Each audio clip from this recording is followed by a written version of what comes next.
بسم اللہ الرحمن الرحیم ایاک نعبد و ایاک نستعین۔ میرے پاکستانیوں، جدھر بھی آپ ہیں، آج میں آپ سب کو عید مبارک کہتا ہوں، اور میں افسوس سے کہتا ہوں کہ میرے لیے یہ سب سے تکلیف دہ عید ہے۔ اور تکلیف دہ کیوں ہے کہ 10,000 کے ارد گرد، ہمیں ایگزیکٹ نمبر نہیں پتا کیونکہ ہمیں بتاتے نہیں ہیں اور ہر روز نئے لوگوں کو پکڑ لیتے ہیں، لیکن 10,000 کے ارد گرد ہمارے کارکنان جیلوں میں، اور جیلوں میں برے حالات میں رکھے گئے ہیں۔ ایسے رکھا ہوا ہے جیسے کہ کوئی غدار ہیں، کوئی دہشت گرد ہیں۔ ان کو پوری طرح کوشش کی جا رہی ہے کہ ان کو اتنا ان کے اوپر ظلم کریں یا ان کو ایسی بری حالات میں رکھیں کہ وہ مایوس ہو کے پارٹی چھوڑ دیں۔ ان کے جو گھر والے ہیں، بیوی بچے ہیں، ماں باپ ہیں، وہ آج عید پہ کیا کر رہے ہوں گے، کیا ان کے اوپر گزر رہی ہوگی، کیونکہ پتہ ہی نہیں ہے کہ کب باہر آنا ہے۔ ایک بیل سے ہوتی ہے، باہر نکلتے ہیں، پولیس پکڑ کے پھر سے لے جاتی ہے ان کو جیل میں، کوئی اور ان کے اوپر کیس بنا دیتی ہے۔ قانون کے نام کی چیز ہے کوئی نہیں۔ اب مکمل طور پہ جنگل کا قانون ہے، جو طاقتور ہے وہ جو مرضی چاہے وہ کرے، وہ چاہے سپریم کورٹ کے فیصلے سنے یا نہ سنے، عدالتوں کے جج کی بات مانے یا نہ مانے، کوئی فرق نہیں ان کو پڑتا، کیونکہ اس وقت جس کے پاس طاقت ہے وہ جو مرضی چاہے کر سکتا ہے۔ تو اس لیے ان کے گھروں میں کیا گزری ہوگی، یہ میرے جو 10,000 کے ارد گرد جو کارکن اس وقت جیل میں ہیں، میں اس لیے یہ عید تکلیف میں گزار رہا ہوں۔ اس کے علاوہ ہمارے پولیٹیکل لیڈرز ہیں، میں آج ان کو عید مبارک بھی کہتا ہوں، سلام بھی کرتا ہوں، کیونکہ ان کو صرف اس لیے جیلوں میں رکھا ہوا ہے اور ان کے اوپر ہر قسم کا پریشر ڈال رہے ہیں کہ بس وہ ایک جملہ کہہ دیں کہ جی میں تحریک انصاف چھوڑ رہا ہوں، پھر سب کچھ معاف ہو جاتا ہے۔ جس طرح پوچھا گیا ایک سوال پریس کانفرنس کے دوران ISPR کی کہ جی بتائیں کہ یہ اتنے بڑے الزام لگائے ہوئے بغاوت کے اور دہشت گردی کے، لیکن جب وہ پارٹی چھوڑتے تو سب معاف ہو جاتا ہے۔ تو وہی ان کے اوپر پریشر ڈالا ہوا ہے۔ تو میں آج ان کو سلام بھی کرتا ہوں۔ ہمارے خاص طور پہ جو خواتین، ابھی تک 50 خواتین صرف لاہور کے جیل میں ہیں، جس میں ڈاکٹر یاسمین اور عالیہ حمزہ، ان کو میں خاص طور پہ خراج تحسین پیش کرتا ہوں۔ ان کے علاوہ جو اور عورتیں ہیں، لیکن ان کے اوپر پورا زور لگایا گیا ہے کہ یہ پارٹی چھوڑ دیں یا یہ اپروور بن جائے۔ اپروور بننے کا مطلب کہ جی عمران خان نے ہمیں کہا تھا کہ وہاں جا کے جلاؤ گھراؤ کرو، تو اس لیے اگر وہ یہ کہہ دیں تو ان کو پھر جیل سے نکال دیا جائے گا۔ اور باقی جو میرے اسٹالورٹس ہیں، جس میں شیریار افریدی ہے، جو اس کے اوپر جو گزری ہے، ان کی بیوی کو اٹھایا ساتھ، پھر بیوی کو پکڑنے اور بچوں کے ساتھ پکڑنے کی کوشش کی، اور جن حالات میں رکھا، وہ جو ڈیتھ سیل ہوتا ہے اس کے اندر چھوٹے سے کمرے میں توڑنے کے لیے اس کو، علی محمد جتنا پریشر اس کے اوپر، بار بار اس کو پھر جیل میں لے آتے ہیں، اور یہاں میاں محمود رشید، اعجاز چودھری، عمر چیمہ کی بیوی کو پکڑ کے جیل میں ڈال دیا۔ اس کا کیا قصور ہوگا، صرف توڑنے کے لیے کہ کسی طرح یہ کہیں کہ ہم تحریک انصاف چھوڑ رہے ہیں۔ 16 لوگ ہمارے شہید ہوئے، گولیاں ماری گئی ان کو 9 مئی کے بعد۔ کوئی ان کی بات ہی نہیں کر رہا کہ 16 لوگ جو کنفرمڈ ہمارے پاس ہیں، جن کی شہادتیں ہوئی ہیں، اس کے علاوہ 9 اور ہیں، لیکن ہم اس لیے کنفرم نہیں کر سکتے کہ ان کے جو گھر والے ہیں وہ چھپے ہوئے ہیں۔ یہ جو دہشت اور یہ جو خوف کی فضا بنائی ہوئی ہے، وہ چھپے ہوئے ہیں اور وہ کنفرم نہیں کرتے، بولتے بھی نہیں ہیں۔ 16 کا تو کنفرم ہے، 25 کو گولیاں لگی جس سے شہید ہوئے۔ اس کے علاوہ دو نوجوانوں کی ٹانگیں کٹ گئی اور ایک کے پیٹھ میں گولی لگی جس کی وجہ سے وہ پیرالائز ہو گیا، بیڈ ریڈن ہے مکمل طور پر۔ کوئی انویسٹیگیشن نہیں ہوئی, کوئی نام نہیں لیتا, بلڈنگ جلی. میں خود کہتا ہوں کہ ان کے جنہوں نے بلڈنگ جلائی ان کے خلاف ایکشن لینا چاہیے, انہوں نے جرم کیا.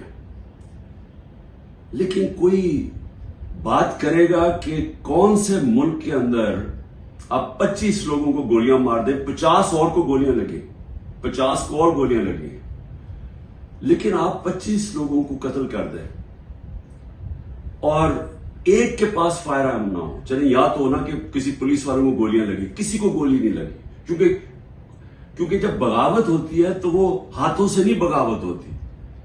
بغاوت جب ہوتی ہے تو وہ ہتھیار ہوتے ہیں آپ کے پاس. یہ کیسی بغاوت ہے کہ کسی کے پاس ہتھیار ہی نہیں تھے؟ کبھی کوئی فوج کے خلاف بغاوت کر سکتا ہے ہاتھوں کے ساتھ؟ ان کے پاس بندوقیں ہیں. ہماری ماشاءاللہ دنیا کی تکڑی ترین فوج ہے. تو اس کیا ہم نے بغاوت کرنی تھی؟ یہ ان لوگوں کو نہاتے لوگوں نے جا کے فوج پہ چڑھائی کر دینی تھی. پرامن احتجاج کرنا جو ہمارا حق ہے. آئین کوئی پاکستان کا ایسا علاقہ نہیں جدھر ہمیں اجازت نہیں ہے پرامن احتجاج کرنے کی. برطانیہ کے اندر جو سب سے ان کی مقدس جگہ ہے ان کا پرائم منسٹر کا ہاؤس ہے 10 ڈاؤننگ اسٹریٹ. ہر دوسرے دن وہاں احتجاج ہو رہا ہوتا ہے پرامن. یہ تو جمہوریت کے اندر ہوتا ہے. تو یہاں تو ایسے بنا دیا کہ پرامن احتجاج بھی جو بھی وہ مل گیا کہ کنٹونمنٹ کے اندر وہ سارے دہشت گرد ہیں, بغاوت کر رہے تھے. لیکن کسی نے ابھی تک نہیں, 40 دن ہو گئے ہیں, یہ نہیں پوچھا کہ یہ بھی پاکستانی تھے جو 25 لوگ ہیں جن کی 16 کی کنفرم شہادتیں. کوئی پوچھا نہیں. جو بےچارے 2 لوگوں کی زندگیاں ضائع ہو گئی, ان کی ٹانگیں چلی گئی, ایک جو پیرالائز ہو گیا, بستر میں ہو گیا. کسی نے نہیں پوچھا کہ ان کا قصور کیا تھا. اگر یہ پرامن احتجاج کر رہے تھے تو کیسے گولیاں ماری ان کو؟ کیا کسی کے پاس کوئی ہتھیار تھے؟ کسی کے پاس ہتھیار نہیں تھے. اور یہ المیہ ہے ہمارا کہ طاقتور جو فیصلہ کرتا ہے وہی ہوتا ہے. طاقتور نے فیصلہ کیا کہ جناب یہ بغاوت انہوں نے کیا ہے, ان کو مارو. کسی نے نہیں پوچھا کہ ایک مہذب معاشرے میں کیا دوسرے کو بھی وقت ملتا ہے اپنی صفائی پیش کرنے کا؟ پھر صحافیوں سے جو ہو رہا ہے, عمران ریاض غائب ہے, ابھی تک کوئی پتہ نہیں کدھر ہے. 40 دن ہو گئے, ان کے گھر میں بچے ہیں, بیوی ہے. وہ کیا اس کا کیا جرم تھا؟ کیا اس نے بھی بغاوت کی تھی؟ کیا وہ اپنا موقف ہی پیش کر رہا تھا نا؟ تو کون سی جمہوریت میں اس کی اجازت نہیں ہے؟ 4 بڑے بڑے صحافی ملک چھوڑ کے باہر چلے گئے. ایک نے ابھی اعلان کیا ہے, پرانا 50 سال پرانا صحافت کرتا ہے کہ جی میں اب سیاست میں بات ہی نہیں کروں گا. تو یہ کیوں اتنا خوف ہے؟ کیوں اتنا خوف ہے کہ دوسرا موقف نہ پیش ہو جائے؟ کیوں میڈیا کے اوپر پورا کنٹرول کر لیا ہے کہ سارے میڈیا کا منہ بند کر دیا جائے اور صرف جو سرکاری ورژن ہے وہ صرف میڈیا پہ آئے؟ کیوں ڈر ہے؟ اگر آپ سچ اور حق پہ کھڑے ہیں تو بولیں تو دوسروں کو, آپ ثابت کریں.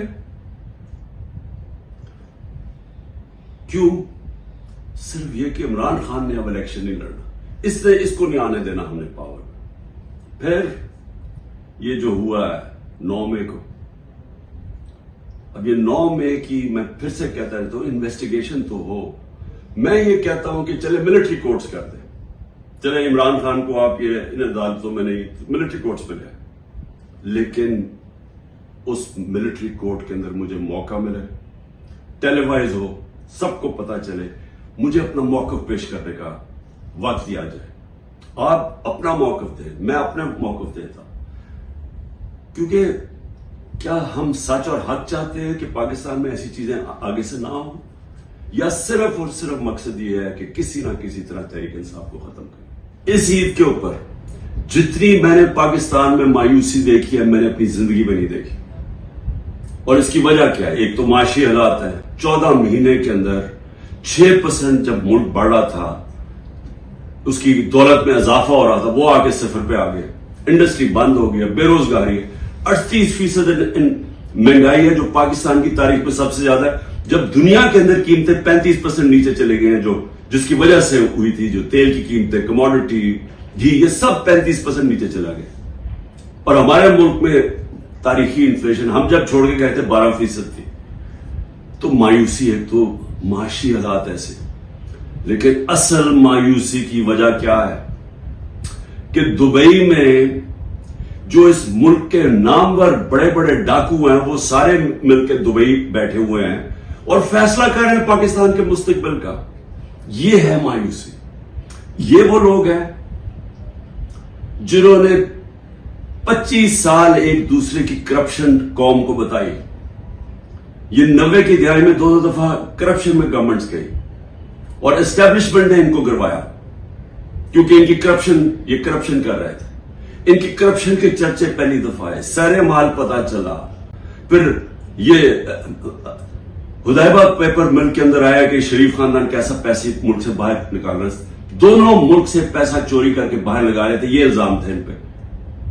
ان کو ہٹایا. جنرل مشرف آئے، انہوں نے ان کی کرپشن بتائی دنیا کو کہ انہوں نے کیسے ملک کو لوٹا اور پھر این آر او دے دیا. 10 سال پھر لوٹا انہوں نے. اب وہ لوگ آج بیٹھ کے جو مجھے لوگوں نے ووٹ دی تھی ان سے تنگ آ کے وہ آج ملک کے مستقبل کا فیصلہ کر رہے ہیں. یہ ہے مایوسی. یہی ملک کی اسٹیبلشمنٹ نے ان کی چوریاں بتائی ہیں. انہوں نے ہمیں، ہمارے جیسے لوگوں کو بتایا کہ کون سے، یہ جب فلانے ملک میں گئے تو وہاں کون سا زرداری نے کانٹریکٹ کیا. یہ وہ لوگ ہیں جنہوں نے پاکستانی فوج کو بدنام کیا میمو گیٹ میں اور ڈان لیکس میں. یہ وہ لوگ ہیں جن کی اربوں ڈالر باہر پڑے ہوئے ہیں. یہ وہ لوگ ہیں جن کے باہر کے اخباروں کے اندر ان کے چرچے ہیں کرپشن کے، کتابوں کے اندر ان کا بتایا ہوا کہ یہ کیسے دونوں چوری کرتے تھے. یہ آج سارے مل کے بیٹھ کے ملک کی مستقبل کا فیصلہ کر رہے ہیں. یہ ہے مایوسی آج پاکستان میں. اس لیے لوگ چھوڑ کے جا رہے ہیں. 9 لاکھ آپ کے پروفیشنل جب ملک سے نکل جاتے ہیں، یہ ڈالر سے بھی زیادہ نقصان ہے. جو ڈالر ملک سے باہر جا رہا ہے وہ زیادہ نقصان ہے. پوچھیں جب آپ کے ملک کے اندر کوالٹی کے لوگ نہیں رہتے کدھر سے آپ ملک چلائیں گے؟ جو اگر شوکت خانم بنا پاکستان میں تو کدھر سے آئے تھے؟ سارے پاکستانی باہر کوالیفائڈ لوگ جنہوں نے آ کے شوکت خانم میں کام کیا تھا. 10% چھوڑ کے چلے گئے. اور جب ان کو ریپلیس کیسے کریں گے؟ اگر یہی سعودی عربیہ میں یا دبئی میں بنتا ہے ایک کینسر ہاسپٹل تو وہ باہر سے لوگوں کو، فورنرز کو لے کے آتے ہیں کیونکہ ان کے ملک میں ایکسپرٹیز نہیں ہے. ہم وہ خوش قسمت ملک ہے، ہمارے پاس ہر قسم کے پروفیشنل باہر بیٹھے ہوئے ہیں. تو ان کو پاکستان لانا آسان نہیں ہوتا. وہ تب آتے ہیں جب ان کو ملک پہ اعتماد ہوتا ہے. تو جو آج حالات ہیں، یہ اگر 10% شوکت خانم کے کنسلٹنٹ چھوڑ کے جا رہے ہیں، یہ ہر جگہ پروفیشنلز جو 9 لاکھ لوگ جا رہے ہیں، یہ اندازہ نہیں کتنا بڑا نقصان ہوا ہے پاکستان کو اور ہوتا جا رہا ہے. اتنی کوشش کی ہے عمران خان کو اور پی ٹی آئی کو ذلیل کرنے کی. ذرا کرے نا آج الیکشن. میں چیلنج کرتا ہوں کہ ساری ان کو امپائر ان کو دے دیں، الیکشن کروا دیں. کیوں ڈر رہے ہیں الیکشن سے؟ کیونکہ آپ جو مرضی کر لیں، جب عوام کے دلوں میں ایک نظریہ آ جاتا ہے، آئیڈیا آ جاتا ہے، آپ اس کو شکست نہیں دے سکتے. انگریزی کا محاورہ ہے no force can defeat an idea whose time has come. جب ایک نظریہ آ جاتا ہے اس کو آپ شکست نہیں دے سکتے. آپ ڈنڈے مار کے، یہ بھیڑ بکریاں نہیں ہے کہ ڈنڈے ماریں گے، یہ مریں گے، ظلم کریں گے تو جو ایک دم یہ چپ کر کے بھیڑوں کی طرح آرام سے لائن میں لگ جائیں گے. یہ انسان ہے. انسان فیصلہ کر بیٹھے. جب بھی الیکشن ہوگا میرا چیلنج ہے تحریک انصاف جیتے گی.